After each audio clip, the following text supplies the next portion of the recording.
Nós estamos abrindo esse bloco do nosso programa. Eu recebo aqui com muita satisfação a doutora Maria Augusta Bolzan. Aliás, a doutora Maria Augusta Bolzan quebrou um paradigma, né? Porque a gente ouve falar em Bolzan, a gente pensa logo em oftalmologia. A doutora Maria Augusta é dermatologista, graduada em medicina pela Universidade Metropolitana de Santos, especializada em dermatologia clínica e cirúrgica pela Fundação Técnico-Educacional Souza Marques. Ela é especializada também em dermatologia estética avançada pelo Instituto Superior de Medicina e Dermatologia. Ela é afiliada à Associação Paulista de Medicina. Ela é também membro titular da Sociedade Brasileira de Dermatologia, membro no Grupo Brasileiro de Melanoma e também membro titular na Sociedade Brasileira de Laser, além de ser também membro titular no Colégio Ibero-Americano de Dermatologia. Olha, quase que não tem mais tempo para a gente conversar, doutora Maria Augusta. Que legal, mas o que eu falei é uma grande verdade, né? Quando a gente ouve falar em Bolzan, a gente pensa logo em oftalmologia. Teu pai, tua mãe, teu irmão e teu marido são oftalmos, verdade, né? Verdade. Eu brinco que a única que teve criatividade em casa fui eu. Doutora Maria Augusta, nós a chamamos aqui porque nós vivemos aí nos últimos dias, né? Um calor, né, intenso na nossa cidade. E as pessoas começam a se lembrar, evidentemente, dos cuidados com a pele, em especial para evitar o câncer de pele, né? O câncer de pele, para vocês terem uma ideia, atinge algo em torno de 33% dos casos de câncer diagnosticados no Brasil, né? Portanto, uma em cada 3 pessoas que têm câncer acabam sendo diagnosticadas com câncer de pele. A boa notícia é que, sendo tratado e sendo descoberto precocemente, praticamente todos os casos se consegue a cura, né, doutora? É verdade. Se tiver um diagnóstico precoce, a chance de cura é muito alta. Não é? E o brasileiro já sabe se cuidar com relação à utilização de filtro solar, com relação aos cuidados de exposição ao sol? Tem melhorado. Ainda eles dão uma derrapada, mas hoje em dia eu já vejo uma consciência muito maior do que até alguns anos. Em questão de usar o protetor não só quando vai à praia, mas diariamente, tem melhorado. Então, isso é um mito, né? Algumas pessoas dizem que sim, outras dizem que não, que utilizam e tal. Em que momento? Em qualquer período do dia, em qualquer tempo. Hoje, por exemplo, olha, nós convidamos a doutora Maria Augusta quando, né? Por isso estava aquele calor intenso. Hoje a gente já teve uma certa amenizada. O pessoal já começa a relaxar, doutora? Já começa a relaxar porque acha que tá chovendo, não precisa. Isso é um mito, porque a radiação passa a nuvem. Então tá de dia, tá pegando radiação, independente de tá sol ou não. A gente sabe que, né, nós vivemos num país tropical, em especial nossa região aqui da Baixada Santista, né, por ser uma região litorânea. Tem muita exposição na praia, as pessoas evidentemente buscam aí o seu ideal físico, o seu ideal de uma pele bronzeada. Essa vaidade atrapalha um pouquinho, né? As pessoas falam, não, mas se eu passar protetor eu não vou me bronzear do jeito que eu gostaria. Pior é que atrapalha. Ontem eu ouvi isso de vários pacientes, inclusive. Mas eu não vou ficar com marquinha. Então tem que esclarecer que não é bom, faz mal. Tem a questão estética, porque promove o envelhecimento da pele. Sim. E a questão realmente do câncer de pele. Né? Aliás, ela está falando de ontem, foi ontem, né, dia do dermatologista? Foi ontem, 5 de fevereiro. Nem ontem te perdoaram, até ontem estavam reclamando. Estavam reclamando, exatamente. 5 de fevereiro, parabéns a todos os dermatologistas e a todas as dermatologistas também, não é? A dermatologia é uma das especialidades da medicina que mais avançam, né? E a gente sabe da importância que tem as pessoas frequentarem, né, visitarem um dermato. Com que frequência? Semestral? O ideal é isso. Pelo menos se não tiver nenhuma queixa específica, umas 2 vezes por ano já uma é vez suficiente. a cada 6 meses, né? Olha, uma outra área da dermatologia, a gente já vai entrar um pouquinho mais nessa área do câncer de pele, dos cuidados com a pele, né? Falar um pouquinho mais sério a respeito desse assunto. Inclusive, a nossa produção esteve na rua, né? Conversando com a população, buscando algumas perguntas, algumas dúvidas para que a doutora Maria Augusta esclareça. Mas eu quero falar um pouquinho também sobre a área estética da dermatologia, né? Que é uma área que cresce mais, o laser é um grande aliado, né, doutora? Falando do laser especificamente, ele vem sendo um ótimo aliado, porque hoje em dia a gente tem indicação para tudo. Desde rugas mais profundas, e aí entraria um CO2 fracionado, um laser mais agressivo, até algumas pessoas que têm manchinhas mais leves, pessoas mais jovens que às vezes reclamam um pouco de sardas, ou uns vasinhos, e aí você tem lasers específicos para isso, que são mais suaves. Então, hoje em dia tem para todas as indicações E ele vem sendo um bom aliado, porque você consegue usar ele praticamente o ano inteiro. Então, é bem legal. Eu ouvi dizer que o ser humano produz colágeno até uma certa idade só. Arrasou, estudou tudo. É isso mesmo. E esse que é o problema, porque a gente faz até, 25, 28 anos e depois a gente não produz mais espontaneamente, é só o que a gente tem. E aí a gente só produz de novo mediante algum estímulo. Então eu até brinco com os pacientes, que se não der uma cutucada, não vem colágeno novo. É aquela provocação. Exatamente. E o colágeno vem e aí ele acaba reparando aquela área da pele que você quer provocar o rejuvenescimento. Exatamente. Uma necessidade de algumas sessões, claro que vai variar de paciente para paciente, a gente sabe disso, mas em média, quantas sessões? Depende muito do quanto que você quer melhorar, de como que tá a pessoa e do quanto que você vai agredir. Então tem paciente que fala assim, eu prefiro fazer um pouco mais leve e fazer mais sessões, e é muito do perfil. E tem gente que fala, não, faz uma bem fortona porque eu só quero fazer outra daqui a 6 meses. Então depende muito. Mas pensando num laser para rejuvenescimento mais agressivo, a gente pode pensar numa média assim, uma sessão a cada 2, 3 meses, faz assim umas 2, 3 por ano, já tá bom. Comparado com o Botox, que também ganhou popularidade, né, enorme aí. Só que o Botox ele tem um período ali, né, de ação. Esse tipo de laser fracionado, ele já não tem período. Esse rejuvenescimento ele é promovido gradativamente, mas de uma certa forma a gente pode dizer que ele perdura por muito mais tempo. É bem legal falar disso, porque é uma dúvida que eu escuto bastante no consultório. O Botox, ele não vai melhorar a qualidade da pele. O que ele vai agir é na musculatura que faz a ruga. Então, para os pezinhos de galinha, para as ruguinhas aqui da sobrancelha, da testa, que é o, exatamente, que é o músculo que está fazendo o movimento, é a melhor indicação, porque ele vai relaxar essa musculatura e você não vai vincar com tanta força. Mas a pessoa fica com aquela cara de boneca, doutora? Então, isso ficava antigamente, mas hoje em dia, e é também outra coisa que eu escuto muito, né? Ah, não quero ficar congelada, sem expressão. Sim. Mas hoje em dia, com as novas técnicas, e tudo vai evoluindo, a gente vai vendo que você aplica em alguns pontos, não vai paralisar toda a musculatura, com uma dose menor, em que você consegue um relaxamento, uma suavidade na expressão, sem congelar demais. Fica muito bom. A gente vai bater uma bola aqui com a doutora, né? Aproveitando a experiência dela, o conhecimento, e também dando chances para que as pessoas na rua, né, façam aí as suas indagações, né? Eu tenho aqui algumas pessoas que a nossa produção pegou na rua, muitas pessoas preocupadas com a saúde realmente, outras preocupadas com a estética.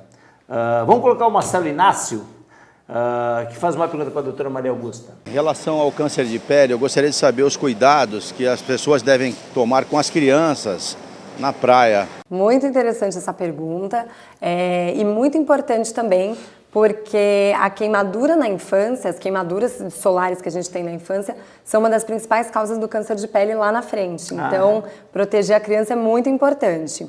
Cuidado tem que ser bastante, evitar aquele sol do meio-dia, então ir mais no período da manhã, no fim da tarde. Muito protetor e ficar embaixo do guarda-sol também, porque protetor não é passaporte para o sol, então mesmo de protetor tem que ficar embaixo do guarda-sol. E uma dica que eu gosto bastante também para criança, que hoje em dia a gente tem muito, são roupas com proteção solar. Então tem às vezes camisetinha, bermuda, tem até de bichinho, de super-herói para dar uma... E que aí ele filtra a radiação, então protege um pouco mais. De quanto em quanto tempo essa reposição do filtro solar na criança? Quando tá na praia ou na piscina, a gente recomenda reaplicar a cada 2 horas, uma camada generosa, ou toda vez que entrar no mar, na piscina, reaplica de novo também. Que legal, vamos para a próxima aqui da Maria Eliana. Oi Pedro, eu gostaria de saber sobre os fatores do protetor solar. Eu sempre fico em dúvida sobre se 60, 70 é melhor, se a qualidade, como que eu posso observar isso? Essa questão do fator de proteção eu escuto todo dia no consultório. É assim, quando você usa uma quantidade boa, então é recomendado uma média de 1 colher de chá para o rosto inteiro, que é muita coisa. Um protetor 30 para um 70 tem uma diferença muito pequena na questão da proteção. Qual é a vantagem de você usar um protetor com fator maior? Porque a gente acaba não utilizando a quantidade correta, a gente acaba usando menos e a gente não reaplica de 2 em 2 horas. Então, quando você usa um fator de proteção maior, ele dura mais tempo na sua pele, porque ele vai perdendo isso ao longo do tempo.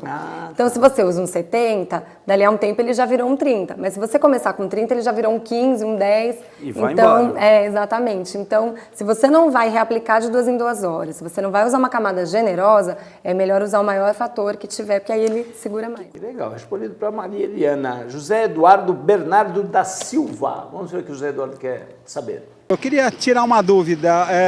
Câncer de pele é mais propício para pessoas mais idosas ou não? Na verdade, assim, câncer de pele, ele tem várias variáveis. Então, vem história familiar, alguém na família que já tenha tido histórico de câncer de pele, as queimaduras solares. Hereditariedade, então, também? Muito. O câncer, em todos os aspectos, Exatamente. tem essa questão da hereditariedade, Tem né? muito, é um dos fatores principais. Aham. Essas queimaduras solares na infância, lógico que peles mais clarinhas têm uma chance maior também. O fato dele falar, pessoas idosas têm mais chance de ter, é em parte verdade, mas não porque ela é mais idosa, porque ela passou mais tempo pegando sol. Então, lógico, uma criança, muito mais raro de ter um câncer de pele porque teve menos tempo de exposição. E essas coisas são danos da célula que demoram para aparecer. Então, por isso, não porque ela só ficou mais velha, mas pelo tempo de exposição maior. A próxima é a mocinha, Flávia Cristina. Vamos ver o que a Flávia tem para perguntar. A dúvida que eu tenho é se compartilhar maquiagem com as amigas pode trazer alguma doença para a pele. Na verdade, assim, tem algumas doenças, sim, que você pode transmitir só pelo contato. Então, você pode pensar numa micose de pele, num herpes. Então, se a pessoa tiver com alguma doença ativa e compartilhar o mesmo pincel, a mesma maquiagem, o mesmo batom, aí ela pode transmitir, sim. Nós temos mais perguntas? Temos da Rosimeire de Campos Amâncio. Vamos ver. No dia de calor, assim, dentro de casa, na lâmpada, é necessário também o uso do protetor solar? Ótima pergunta, arrasou. Na verdade, o que a gente tem é o seguinte, quando você pensa em radiação solar, então, lógico, dentro de casa, praticamente você não vai pegar. Pega um pouco, porque eu ainda brinco que ninguém fica num quarto escuro. Então, você está na janela, na cozinha, na lâmpada, então você está pegando essa radiação. É muito difícil você ter um câncer de pele porque você está dentro de um local fechado. Mas mesmo assim, a gente recomenda o uso do protetor dentro de casa para melhorar a qualidade de pele. Então, às vezes, vem paciente querendo melhorar mancha, ruguinha, aquela pele que está um pouco, que eu falo, que parece estar encardida, aquela pele manchada. Então, para isso, principalmente, é importante o protetor. Porque aí essa radiação da lâmpada, do computador, das luzes em geral, com o passar do tempo, elas vão promovendo esse envelhecimento da pele também. A Magali Tavares também esteve conversando com a nossa produção. Eu queria saber quais são os sinais que acusam o câncer de pele. O ideal, como eu já tinha conversado, é pelo menos para procurar um dermatologista no mínimo 2 vezes por ano para fazer uma avaliação geral, Sim. Porque tem um monte de pintinha que passa despercebido mesmo. Mas tem algumas coisas que podem chamar a atenção. Normalmente, ou uma lesão nova, uma pintinha nova que você não lembra de ter tido antes, é sempre bom olhar. Seja ela ou mais vermelhinha, ou mais altinha, ou às vezes plana, mas mais marronzinha, então não tinha antes, é bom ver. Ou alguma que até você nota que já tinha há muito tempo, mesmo desde a infância, mas que começou a mudar. Então, depois que a gente cresce, acabou a nossa fase de crescimento, pinta não tem que mudar. Então, se ela começou a mudar de cor... nem nascer? Não, nem nascer. Então tem que olhar. Às vezes mudar não e nem surgir pinta nem nova. surgir. Então tem que sempre ver, porque isso não é o esperado. Aham. Então mudou de cor, mudou de tamanho, mudou de formato, tá diferente, começou a coçar, ou apresentou algum sangramento, é bom olhar. Aham. Então são alguns sinais que chamam a atenção. Quem frequenta mais teu consultório, a tua clínica, os homens ou as mulheres? Ah, não, acho que as mulheres. Ainda? As mulheres ainda sim. Sim. Os homens eles têm vindo bastante, até para procurar parte estética ou queda de cabelo, alguma coisa para melhorar mesmo, que não seja só doença, mas a maioria ainda são as mulheres. Queda de cabelo é um tema interessante também, né? Eu tenho a impressão que Bill Gates vai ser superado como o homem mais rico do mundo à medida em que alguém fizer a descoberta definitiva para queda de cabelo, né? Porque é uma busca incessante da pesquisa médica, da pesquisa estética. Existem alguns tratamentos, tem algum que tenha maior eficácia, que já tenha sido comprovado como reparador desse problema de alopecia? É difícil, porque primeiro você tem que identificar também, isso é muito importante falar, tem muito paciente que fala assim, o que é bom para queda de cabelo? Mas primeiro você tem que identificar por que aquele cabelo está caindo, se é genético, se é uma falta de vitamina, se é um estresse, enfim, tem um monte de alterações. Que tipo de exame é feito? Que tipo de teste é então, feito? Então, a primeira pra coisa, isso? Você vai fazer vários exames de sangue, então vai ver vitamina, vai ver tireoide, vai ver, tem que... E é bom até para a saúde geral, né? Exatamente. Então, primeira coisa, antes de começar a tratar, tem que investigar de onde que está vindo aquilo. Mas é difícil. E tem a queda genética, que é o que assusta mais os homens. Hoje em dia a gente tem tratamento. e que melhora muito, mas a gente não tem uma cura, ou seja, não tem um tratamento que você use por 2, 3 meses e nunca mais usa. É um tratamento sempre de controle, de manutenção. E aí você consegue dar uma segurada. Mas esses tratamentos, doutora, eles são capazes hoje já de reverter um processo que já está adiantado ou são tratamentos para evitar a continuidade da queda? Na verdade é assim, quando a gente está pensando numa queda grave, uma queda genética, por exemplo, aonde não tem mais folículo, onde está o que está lisinho, aí não tem jeito porque morreu. Então você vê que lisinho, não tem mais... Lisinho é desesperador, né? Já era. Mas eu entendi. Quando já está brilhando ali. Brilhando, não tem mais jeito. Não tem mais jeito, só o implante. Mas quando você tem, mesmo que sejam os fiozinhos mais fininhos, aquele comecinho que está mais ralinho, ali a gente consegue, sim. A gente falou aqui do mal dos homens, né? Que é a alopecia, que é a calvície. Tem o mal das mulheres, que é a tal da celulite, a tal da estria, né? E nessa área, a gente já está falando agora de estética corporal, quais são as novidades? O que é que tem surgido aí como um tratamento eficiente? Estética corporal tem crescido muito. Hoje em dia a gente tem até um congresso que ele é só de parte corporal, então tem avançado demais. A gente tem muitos lasers novos, radiofrequência, tem ultrassom microfocado, que são, na verdade, a ideia é sempre essa, é queimar um pouco a gordura localizada e estimular aquele colágeno mais profundo para trazer mais firmeza para a pele. E a gente brinca aqui, né? Se a pessoa procurou a dermato por uma questão estética, por uma questão de saúde, na verdade, me parece que isso pouco importa. O que importa mais é que ela vá ao médico, que ela se preocupe aí em consultar um profissional e tenha resultados melhores, porque também quando a pessoa procura por estética, o resultado na sua saúde acaba acontecendo também, porque ela se sente melhor, ela produz mais, né? Isso tudo estimula que ela tenha uma saúde melhorada, né, doutora? Exatamente. Então, acho que a mensagem é essa. Não fique procurando nada milagroso, não fique se apegando antes e depois de internet. Vá ao médico, mesmo se for para ver uma parte estética, porque ele vai te avaliar como um todo, vai pedir exame, vai ver se tem alguma pinta suspeita. Engloba muito mais do que isso. Doutora, prazer imenso tê-la conosco. Obrigada. Aquela boneca, ela parece uma menina, parece, só parece. Parabéns pelo Dia do Dermatologista, obrigada, tá? E volte sempre ao programa. Obrigada pelo convite, obrigada por abrir esse espaço para dermatologia, é sempre um prazer. Eu que agradeço. E o nosso programa vai fazer um intervalo bem rapidinho, são só 2 minutinhos e nós voltamos, não sai daí.